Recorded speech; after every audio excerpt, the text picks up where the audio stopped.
La revue de presse d'Europe 1, Olivier Delagarde, aujourd'hui n'est pas un jour comme les autres pour les catholiques. Et oui, c'est le retour du carême, rappelle la Croix en gros titre. C'est aujourd'hui le mercredi des Cendres, le début d'une période de 40 jours qui prendra fin à Pâques, où chaque catholique est censé creuser un peu sa foi à travers la prière ou quelques privations. Et pour l'occasion, la Croix consacre un reportage très intéressant aux futurs baptisés, qui semblent sur le sujet beaucoup plus stricts que les catholiques de naissance, si on peut les appeler comme cela. En fait, la pratique du carême était un peu tombée en désuétude, explique une sociologue des religions, mais chez les jeunes convertis, il y a au contraire une demande de radicalité. Un dominicain y voit une possible influence de l'islam avec ses règles fortes pendant le ramadan, notamment concernant le jeûne, une pratique par ailleurs dans l'air du temps pour des raisons de santé et de développement personnel. Le carême, résume un prêtre, est souvent perçu comme un temps où l'on montre à Dieu, mais aussi aux autres et à soi-même qu'on ne rigole pas, que l'on prend sa foi au sérieux. On change complètement de sujet avec la une du JD News. Apparemment, oui, mais on change peut-être pas si totalement de sujet. Si l'on pose la question ainsi, est-ce qu'un jour, considérer que Dieu existe sera considéré comme une fake news? N'est-ce pas d'ailleurs déjà le cas dans certains médias? En marge de la fermeture de C8, l'hebdomadaire du groupe Lagardère s'interroge sur les menaces qui planent sur la liberté d'expression dans notre pays, et notamment sur les limites du fact-checking, comme on l'appelle en bon français. Au départ, tout cela partait d'une excellente intention, vérifier les faits à une époque où les fausses informations commençaient à pulluler, mais l'action des fact-checkers ne s'est pas longtemps cantonnée à la seule véracité des faits, explique Geoffroy Antoine. Le champ des idées a lui aussi été pris d'assaut, non sans arrière-pensée idéologique. Du coup, contester la théorie du genre, révisionnisme, questionner la capacité du vaccin à freiner le Covid, complotisme, faire le lien entre délinquance et immigration, xénophobie, bref, exit toutes les idées dissidentes. Quiconque n'embrasse pas le discours dominant est accusé de mensonge.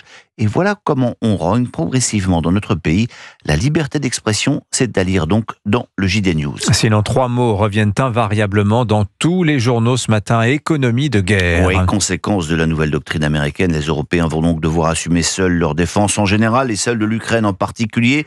Et cela va coûter très cher. Alors, il y a bien sûr les 800 milliards annoncés par Ursula von der Leyen, mais ce plan est en trompe-l'œil, prévient le Figaro. Il s'agit juste d'un assouplissement des règles budgétaires européennes, explique Florentin Collomb. La réalité pour des États impécunieux comme la France, c'est qu'il va y avoir des arbitrages douloureux à faire et que nous ne ferons pas d'économie justement sur les dépenses sociales. Une sorte de grand carême de la dépense publique et qui va durer plus que 40 jours, celui-là. Cela paraît comme une évidence à tout le monde, sauf à notre ministre de l'économie. À la une de l'opinion, Nicolas Bétou n'en revient pas des déclarations d'Éric Lombard.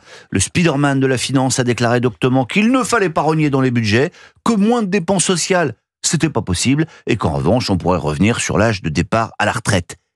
Mais quelle est cette France, écrit Bétou, cette France qui se gargarise de l'autonomie stratégique, mais ne rêve que de grands emprunts synonymes d'aliénation de notre autonomie financière. Alors, l'actualité de ce mercredi, c'est aussi l'imposition de nouveaux droits de douane par le président américain. Oui, Donald Trump est décidément étrange. D'un côté, il martèle qu'il veut la paix en Ukraine, de l'autre, il déclare une guerre commerciale tous azimuts, écrit Jacques-Olivier Martin à la une du Figaro. Et sur le terrain économique, son arme favorite a un nom: droit de douane, simple, rapide, visible. Il coche toutes les cases de la bonne communication politique. Sauf que c'est une arme à double tranchant, poursuit-il, et que les représailles sont quasi automatiques. Au bout du compte, cette guerre ne fera que fracturer un peu plus un monde fragile. Les Échos, qui consacrent un grand dossier à cette guerre commerciale, sont exactement sur la même ligne. Conséquence des décisions de Donald Trump et des répliques des pays visés. Le budget américain sera amputé de 1%. Les économies canadiennes et mexicaines pourraient entrer en récession. Concernant la production automobile, par exemple, aux États-Unis, l'effet sera si fort que le prix moyen d'un véhicule neuf sera alourdi de 4 à 12 000 $. Bref, État, entreprise, consommateur, résume David Barrault, il n'y aura que des perdants. Mais on va terminer par une confrontation à l'issue de laquelle il y aura forcément un gagnant.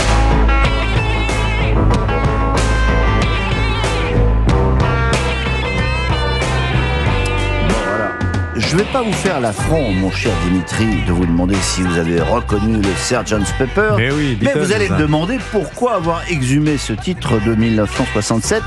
Eh bien parce que l'équipe s'est amusée, aujourd'hui, à détourner la célébrissime photo de l'album. Ce ne sont plus les Beatles, mais les joueurs du PSG actuel et passé qui sont ainsi photoshopés.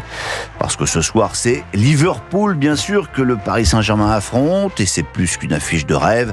C'est le match entre les deux équipes européennes les plus impressionnantes du moment, affirme le quotidien sportif. Alors, que le meilleur gagne, évidemment, mais espérons juste pour les Parisiens que la partie ne soit pas trop poivrée et qu'en ce début de carême, ils ne terminent pas la soirée avec un goût de cendre dans la bouche. Elle est très belle, la une de l'équipe. Hein. Ah, bien réussi. The Battle avec ce tapis de fleurs, en fait, Saint-Jean, effectivement, la couverture de l'album Sgt. Tout le monde Pepper. dans la salle de la rédaction Oui, de Europe 1 n'avait pas reconnu la... Ils n'avaient pas la ref. Ils n'avaient pas la ref. Voilà. Merci beaucoup, Olivier Delagarde. Votre revue de presse sur Europe 1. Le top